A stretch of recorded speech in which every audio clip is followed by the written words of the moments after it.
The sun fell slow across the desert sky, dragging fire through clouds, a bleeding curtain pulled over the dying day. Wind whispered through mesquite branches, dry as bone, and somewhere far off, a hawk circled, crying like it knew something sorrowful had just begun. On the edge of a sandstone cliff, the girl stood barefoot, dress torn at the hem, arms cradling a bundle wrapped in faded linen. She didn't cry. Not anymore. Her tears had dried sometime between the first betrayal and the last shove that brought her here. She was only 20, though no one would have guessed it by the lines carved soft but certain into her sunburnt skin. Her hair hung dark and tangled, knotted with the dust of long days and longer nights. The baby stirred against her chest, no more than a few moons old, cheeks flushed from the long ride, tiny hand grasping at her mother's collarbone as if she could sense the danger lurking beyond the cliff's edge. Behind her they waited. 3 men on horseback, faces masked in the shadows of their wide-brimmed hats. The mayor wasn't among them, but his stink was. His command, his cruelty, it hung over the canyon like a storm yet to break. One of the riders spit, the wet sound striking stone. "This don't gotta take long," he drawled. She turned slowly. Her voice, when it came, was soft but not afraid. "Tell him I'll still say no." The tallest of them chuckled, as if she were a dog growling at a boot. "Ain't about what you say no more." It had started with the funeral. Her husband, buried in the hard ground by the river, taken by a rattlesnake bite before the baby could even recognize his face. The town had watched from a distance, their prayers half-muttered, their compassion worn thin like their boots. Widowhood in a place like this was a sentence, not a sorrow. The mayor came after, smiling through his yellow teeth, offering help like honey, shelter, safety, food for the child. But it wasn't help he wanted. It was possession. And when she wouldn't bend, he turned sweet into sour. Said she was ungrateful. Said no one else would feed a girl with a bastard babe, and no man to speak for her. She remembered the moment the mayor's hand curled around her wrist in the market square. How she'd pulled away, holding her daughter tighter. The silence from the townsfolk echoed, louder than thunder. The people had already chosen who they feared more. And in the end, it wasn't her.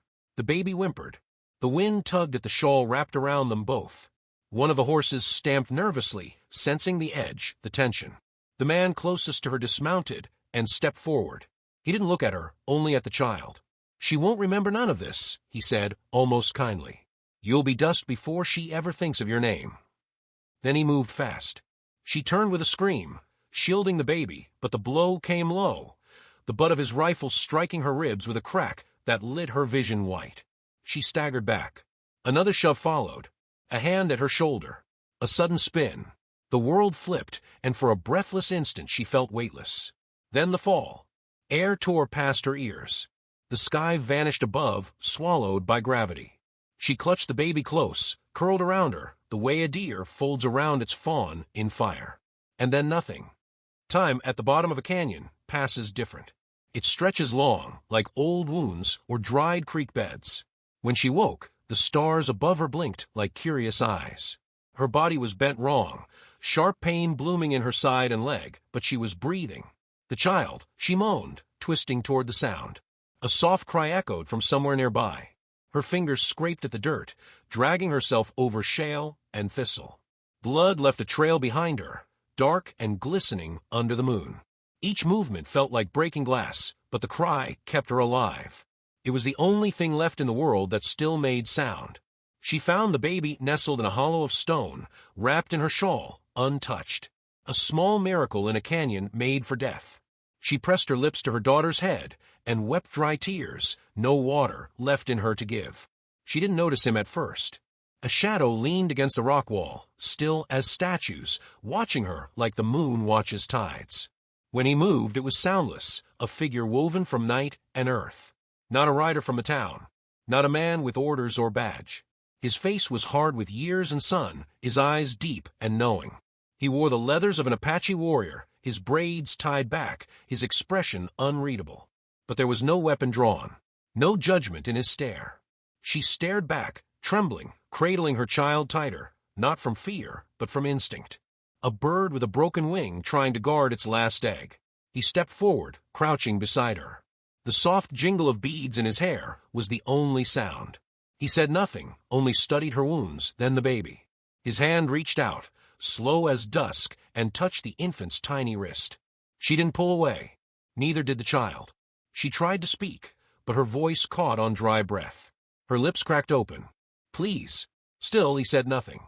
But he reached beneath his cloak and pulled out a skin of water, tilted it gently toward her mouth. She drank in small, painful gulps, her hands shaking too hard to hold it. Afterward, he lifted her like she weighed nothing. The child bundled against her chest. She tried to protest, to ask who he was, where he was taking her, but her body refused to keep up. Her head fell against his shoulder, and in the darkness, she heard the low rumble of him speaking. Not English, but not unkind. She closed her eyes, and the wind swallowed her name. The journey out of the canyon was a blur of sky and stone. He moved with the grace of a creature that belonged to the land. Not a path she would have seen, yet he followed it sure-footed. Dawn was just beginning to paint the horizon in pale orange when they crested a rise and approached a shelter carved into the canyon's shoulder, a home made not with hammer and nail, but with hands that listened to the land. He laid her on a blanket stretched near a fire pit and wrapped a soft hide around her shoulders. She watched him from the corner of her eye, breathing shallowly as he stoked the fire and placed a pot beside it. Her daughter rested beside her, safe, warm for the first time in days. She didn't know why he helped. Maybe it didn't matter. Maybe kindness didn't always need a reason. Hours passed. The sun rose higher. He offered her food, roots softened by heat, strips of dried meat soaked and sweetened with herbs. She chewed slowly, each bite returning color to her face. He watched her, never staring. When she met his eyes, there was no pity there. Only recognition. A silent respect. She wasn't something broken to him, just someone who'd walked through fire and hadn't turned to ash. That night, the child cried with a fever. She panicked, her hands useless, her mind unraveling. The man came without a word, checked her temperature with the back of his hand, stirred something into a cloth, pressed it against the baby's belly. The crying stopped. The child breathed deep, as if listening to an old lullaby from another world. She sat beside him after shaking. "I thought she was dying," she whispered.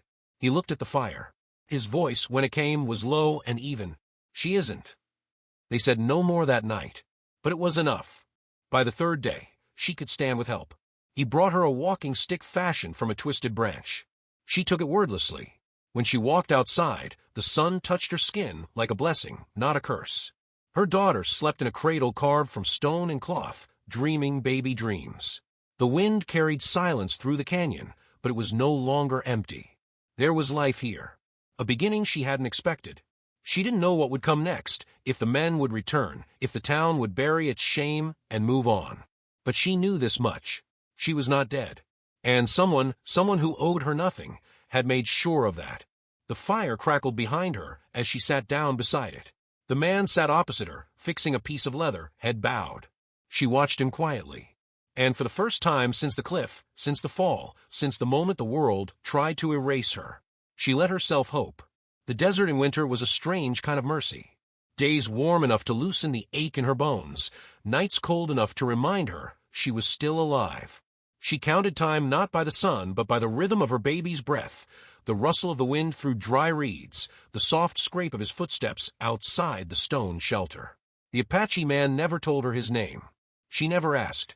Names felt too loud in a place like this. Instead, they existed beside each other in quiet understanding, like two animals who'd survived the same storm. She woke each morning to the scent of juniper and cooked corn. Sometimes he'd be gone before the sun, returning with bundles of herbs, flint, rabbit. He moved through the world as if it belonged to him, but not like possession, more like birthright, the way mountains belong to the earth. His hands were always working. He mended, carved, boiled, prepared. His movements were deliberate, silent, patient. Her body healed in fragments. Bruises faded first, then the swelling in her leg, then the cough that came from a canyon's chill. But something deeper, something in her chest, remained bruised and slow. Fear had taken root like a weed with sharp thorns, and no matter how many kind glances he gave or how many warm meals he laid by the fire, it wouldn't leave her. Not yet. Still, she found herself watching him. Not out of caution, but curiosity. He had a way of listening without needing sound. When the baby cried, he was the first to rise. When she sat too long staring into the distance, he'd place something small beside her, a carved figurine, a feather, once even a single perfect pebble with a heart-shaped crack in its center. He never explained why. He never needed to. One evening, as the sky burned with lavender and gold, she took her child into the open. Her legs were steadier now, her spine a little straighter. She carried the baby on her back, wrapped in a woven cloth he'd gifted without words. The child slept, cheek pressed to her mother's shoulder, breath warm against her neck. He was by the creek that evening, kneeling in the shallows, washing a deer hide. The light caught on the water, dancing over his face, his cheekbones sharp as river stone. She stood on the bank, hesitant. "I can help," she said, though her voice wavered. He looked up, not startled, just aware. Then he nodded once and moved aside. She stepped into the water barefoot. Cold licked at her skin, but it grounded her. She knelt beside him, mimicking his movements, soaking, wringing, scrubbing the hide clean. They worked side by side, the silence comfortable, broken only by the rhythm of the stream. She didn't ask questions. He didn't offer stories. But something passed between them, like a thread being woven strand by strand. When the work was done, he gestured toward a flat rock and laid the hide to dry. As they walked back to the shelter, the baby stirred and let out a sharp cry. She stopped, bouncing her gently, trying to soothe her. Without a word, he stepped behind her and adjusted the cloth wrap, shifting the baby's weight more evenly. His fingers brushed her shoulder only briefly, but it was enough to make her breath hitch. She didn't pull away. Later, under the stars, she asked a question for the first time. "Why did you help me?" He sat by the fire, sharpening a blade of obsidian. He paused. His eyes didn't meet hers. "Because you were still breathing," he said, "and you were carrying life."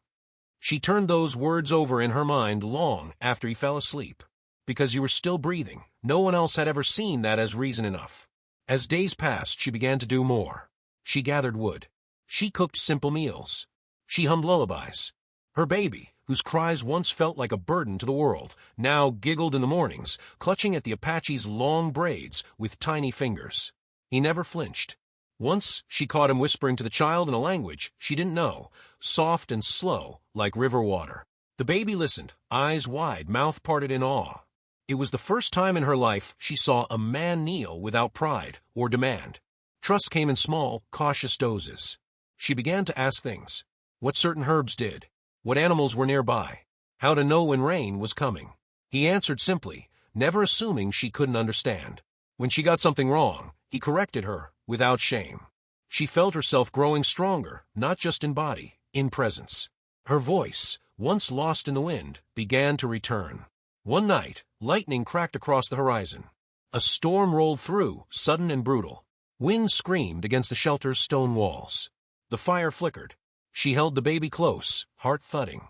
She remembered that night on the cliff, the moment before the fall, the cold of betrayal. The Apache man moved to sit beside her, his presence calm and sure. The baby fussed, frightened. She tried to rock her, but her hands trembled. He reached over and laid a hand on the child's chest, then the mother's. His palm was warm, his stillness anchoring. "She is safe," he said, voice a low rumble. "You are safe." The storm passed, but his words stayed long after.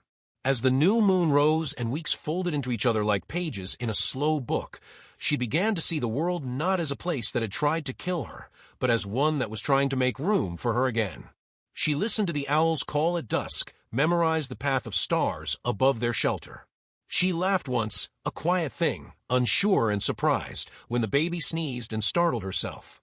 The Apache turned toward the sound, but didn't smile. Still, there was warmth in the glance. Then one morning a traveler came.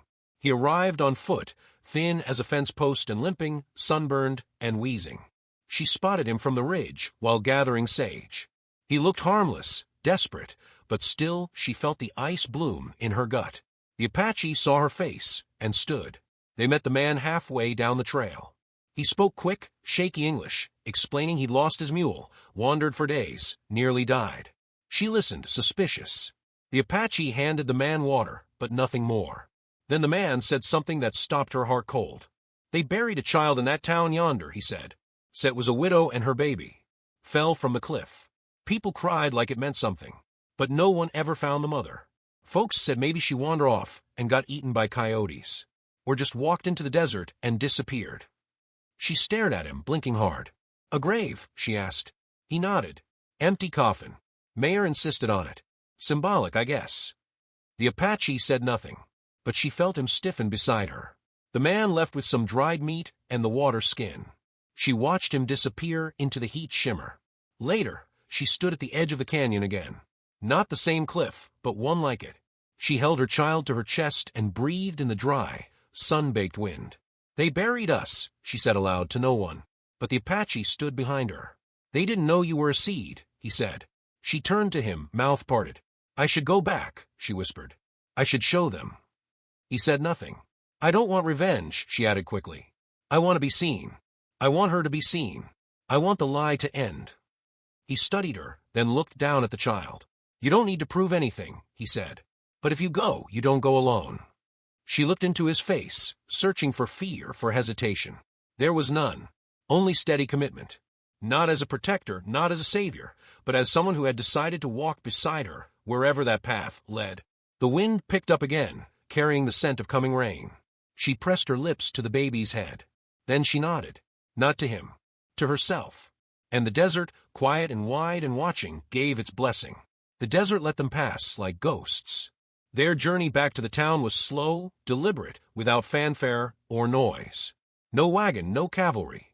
Just a woman, her child, and the man who had lifted them from death's shadow. They moved beneath the hush of gray skies, over ridges that remembered blood and boot tracks, through valleys where silence gathered like fog. The child rode close to her chest again, just like on the day she fell, only now stronger, heavier, her tiny eyes wide with unknowing wisdom. Her fingers clutched at her mother's collar, as if tethered by something older than memory. The woman walked with a quiet grace born of pain survived, shoulders straight, heart thudding against her ribs like a bird desperate to stay still. The Apache stayed close behind. He said little, watched much. His knife never left his belt. Neither did his gaze leave the horizon. By the third evening, they reached the outer rim of the town, no more than a scattering of roofs, a half-dozen crooked buildings, and the scent of dust that clung to broken promises. The sun was low, casting long shadows that turned buildings into giants and memories into specters.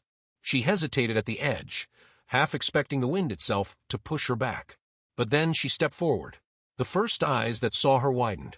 A young girl sweeping the porch of the trading post dropped her broom. A man carrying a barrel froze mid-step, his mouth open. The silence rolled across the street like thunder, without sound. She did not look away. Let them stare. Let them remember what they had tried to bury. She walked toward the church. Whitewash, crooked, the steeple leaning like an old man too tired to stand straight. The graveyard behind it waited, rows of wooden crosses sun-bleached and forgotten. He followed, steps sure, the soft tread of his moccasins like heartbeats behind her. At the far edge of the graves, beneath a crooked willow, there it was, a small, fresh cross. No name carved. Just a single scrap of cloth tied to the wood, fluttering in the wind like a ghost's hand waving goodbye. She stared at it. A child's grave, built for a child not dead. Her knees buckled. Not from grief, but fury. She laid her daughter gently beside the grave, then reached for the ground. Her fingers dug into the earth, not to grieve, but to undo. She tore at the dirt, the shallow burial of a lie. The Apache knelt beside her, helping with calm precision. No words were exchanged. They unearthed what the town had tried to hide, an empty box, small and cheap, filled with nothing but stones. Behind them, murmurs grew. Townsfolk gathered like sheep sensing a change in the wind. Whispers of her name, her face, the impossible fact of her standing there, unbroken, unburned, alive. She rose, turned, held her child up for all to see. You buried a child to protect a coward, she said. No one answered. No one moved. The door to the church creaked open. The priest emerged, pale and frail, his eyes wide with something like guilt. They said you were gone, he muttered. Gone to the earth. Taken. She stared at him, her face unreadable. You knew I wasn't. He bowed his head. The Apache stepped forward, slow. His eyes scanned the crowd, not searching for recognition, only threats. He found none. Then the mayor's son appeared. Broad, red-faced, his mustache poorly grown, his belt heavy with a pistol that never saw honest use. He pushed through the crowd with the swagger of inherited power, the kind built on someone else's cruelty. You shouldn't have come back, he said to her. She didn't flinch. You shouldn't have lied. His hand hovered near the pistol. The Apache shifted barely, but it was enough. The weight in the air changed. The threat became something fragile. The mayor's son looked at the man beside her, the blade at his belt, the unwavering stare. "People talk," he sneered. "Say you've taken up with savages. No better than the wild dogs." The Apache said nothing, but the silence was louder than any insult. She stepped between them, not to shield the warrior, but to show she didn't need one. "I came to speak the truth," she said, voice calm. "I won't stay. I won't beg. I just want you to remember what you tried to erase." A woman stepped forward from a crowd. Older, wrinkled hands pressed tight around a rosary. Her voice trembled. "I saw it," she said. "The night they took you. I saw what they did. I didn't stop it." Others shifted, uneasy. "Why speak now?" someone whispered. "Because I couldn't bear the sound of that baby's cry in my sleep," she said. "Because lies rot the soul, and I'm tired of carrying rot." The wind kicked up, a gust that lifted dust and shame alike. Then came the younger woman from the trading post porch. She placed a small bundle at the mother's feet, dried meat, a worn blanket. "I believe you," she said softly. "It wasn't redemption, but it was enough." She nodded once, picked up her child, and turned from the grave. They left the town the same way they came, without permission, without apology. And no one followed. When they reached the edge of the ridge that night, she paused. Looked back once. The town below was nothing more than a cluster of fading lights. A place that had tried to bury her, now shrinking in the distance. She exhaled, long and slow. Beside her, the Apache crouched to start the fire. He didn't ask what she had gained. He knew. Later that night, after the child had been fed and sleep pulled heavy on her limbs, she sat beside him beneath the stars. They didn't speak. They didn't need to. The crackle of the fire filled the space between them like music without melody. She watched his hands, how they moved over the leather strap he was braiding, strong and sure. "Will you keep walking?" she asked quietly. He looked up, eyes catching the starlight. "With you," he said. She nodded. "I will," he said simply. She didn't smile, but she leaned a little closer. The firelight flickered over their faces, warming what the world had tried to freeze. In the silence, she let herself imagine something new. Not the past rewritten, but the future still unwritten. A place where truth lived not in graves, but in steps taken forward together. Above them, a coyote howled. Not mourning, calling. And this time, she answered it in her heart. The seasons changed slowly in the high desert, like a wound learning to scab. Spring brought wind first, then buds of stubborn green pushing through stone cracks where no life should grow. And still they stayed. They made a home beyond the canyon mouth, between two sun-warmed cliffs that broke the wind and caught the morning light. The Apache built a shelter with wood and bone, stone and hide. The woman gathered herbs, dried roots, sang to the baby as she worked. She had stopped flinching when birds took flight, when thunder rolled. Her eyes no longer searched the horizon for men on horses. She stood taller now. The girl who had once fallen had learned to walk like someone made of spine and will. The child grew. Her laugh became a melody in the canyon. She toddled across the earth barefoot, always reaching for feathers, for beetles, for the edge of the fire pit when no one was looking.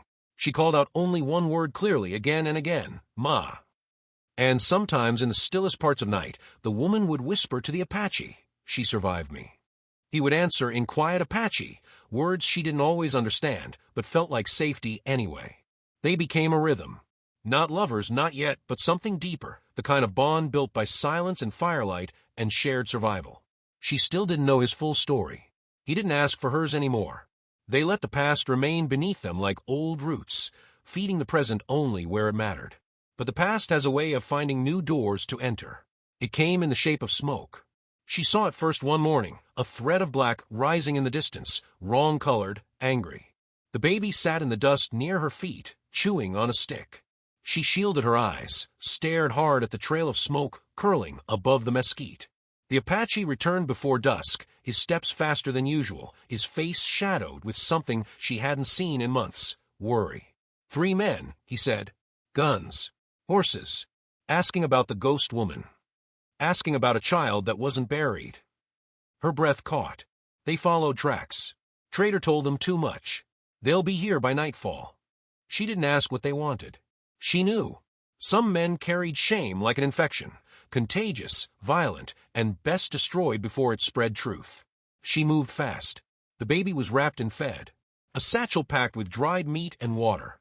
She buried their few belongings beneath flat stones and ash. The Apache checked the traps, ensured they'd leave no trail. When the wind picked up, it carried dust behind them like a curtain, erasing footsteps in real time. But they didn't run. Not far. Just to the ridge above their home, high ground, hidden by rock and dry brush. From there, they could see anyone who approached. The child slept in the curve of her mother's arm. The woman sat with her back to the rock wall, eyes open, heartbeat measured. The Apache crouched beside her, his blade unsheathed. Night deepened. They came after moonrise, 3 shadows slithering into the camp like wolves with badges sewn into their flesh. One carried a lantern, another a rifle. The third stood taller than the rest, his coat the color of dried blood. The woman recognized him. One of the men who'd been there that night, atop the cliff. He shouted into the dark, "We know you're close. The mayor's name still means something. You think you can run forever? You think lies don't rot." The Apache didn't move. Neither did she. The child stirred once, whimpered, but the mother laid her hand gently on her chest, and she stilled again. Below them, the men moved through the shelter, tore open the leather walls, kicked over stones. One of them cursed loudly when he found the cold fire pit, untouched for hours. They were here. Not long ago. They'll be back. Let's wait. The men sat, built a new fire, shared a bottle, laughed with the kind of cruelty that always precedes violence. Dawn came, and with it a decision. The woman turned to the Apache. Her face was pale but firm. "They'll wait until we come back. Or until someone else tells them where to find us." He nodded. "Then we don't wait." He stood, and she rose beside him. He moved first, down the ridge, through the sagebrush, his steps loud enough to draw their attention. They heard him coming, leapt up, weapons in hand. "Hey, you!" He didn't stop. The tall one stepped forward, rifle raised. "Don't make this harder than it." The woman appeared next, the child tied to her back, her arms open to show no weapon. Her voice carried across the distance like a stone skipping across still water. "You already buried me once," she said. "You want to do it again, you'll have to try harder." The men froze. The one with the lantern stepped back, unnerved. The tall one lowered the rifle an inch. "You're supposed to be dead." She smiled, not kindly. "And yet, here I am." The Apache reached her side, silent. For a long moment, no one moved. Then, slowly, the rifle lowered. Not because of mercy, but because of fear. Not of bullets, of truth. The tall man looked at the child, sleeping soundly against her back, at the blade hanging from the warrior's belt, at the fire that refused to die in her eyes.